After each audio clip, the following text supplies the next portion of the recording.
comment dirais-je, l'agriculture, c'est ça qui occupe pas mal des personnes, la pêche, et actuellement on peut en citer aussi le tourisme.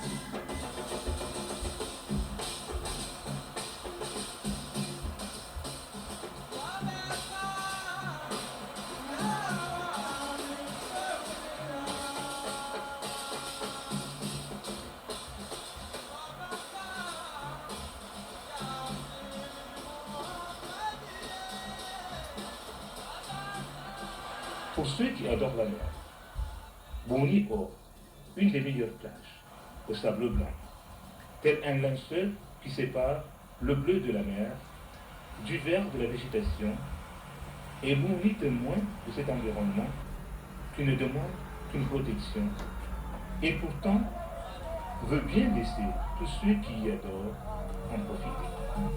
Avec le poulet dans le tu laisses comme si tu es au congélateur.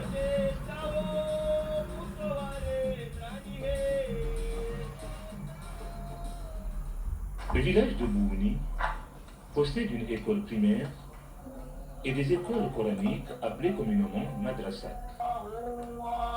Les enfants fréquentent les madrasas jusqu'au moment où ils sont capables de lire le Coran sans l'aide du maître qui veille sévèrement à l'apprentissage des élèves. Les collégiens et lycéens doivent se déplacer dans d'autres localités pour suivre leurs études secondaires.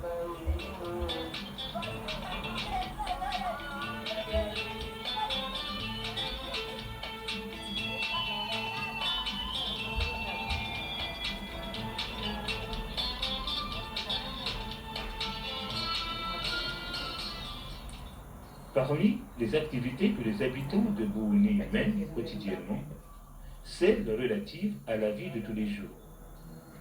Des activités qui possèdent une place très importante dans la culture comorienne, dont certaines sont propres des Comores.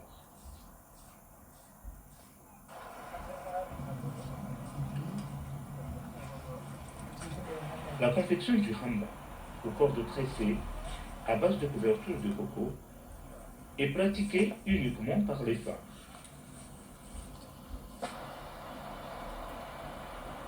Un travail de longue haleine et qui demande de la patience.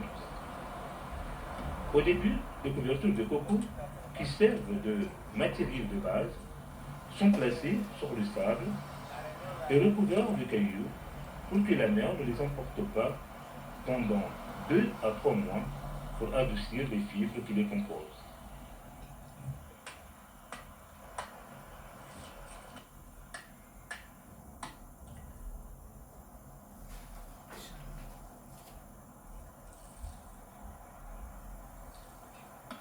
On procède à l'abattage pour extraire les fibres de couverture de coco.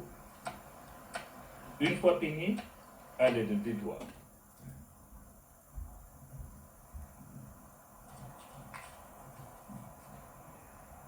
Et minutieusement, l'assemblage des fibres se fait à l'aide des jambes et des mains pour donner une corde solide utilisée dans la construction des cases et autre chose.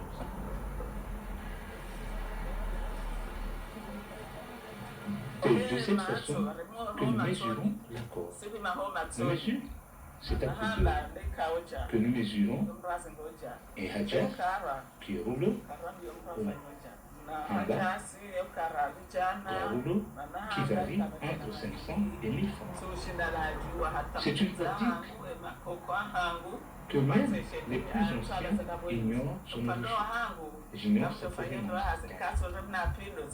De mon côté, je fais toujours ce travail à chaque fois que j'ai du matériel, car c'est mon gagne-pain.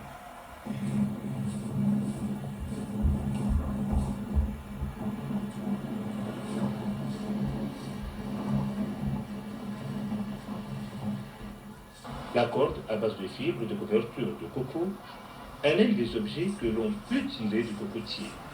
Car comme dit l'adage comorien, tout ce qui vient du cocotier est utile. On ne jette rien. Donc, votre objet, puisé du cocotier, le matériel de construction des cases. comme le tissage de la toiture appelée communément Mouhanza.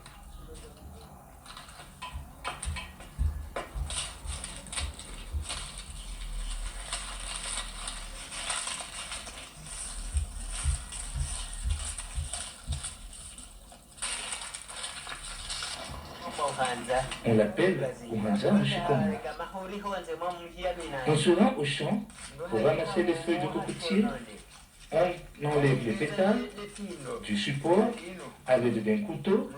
On utilise le support pour mettre les pétales autour et on attache les pétales de cette façon. C'est pour construire des cases traditionnelles. C'est là même que nous habitons. Des cases traditionnelles comme celle que tu vois là, dont le toit est déjà vieux.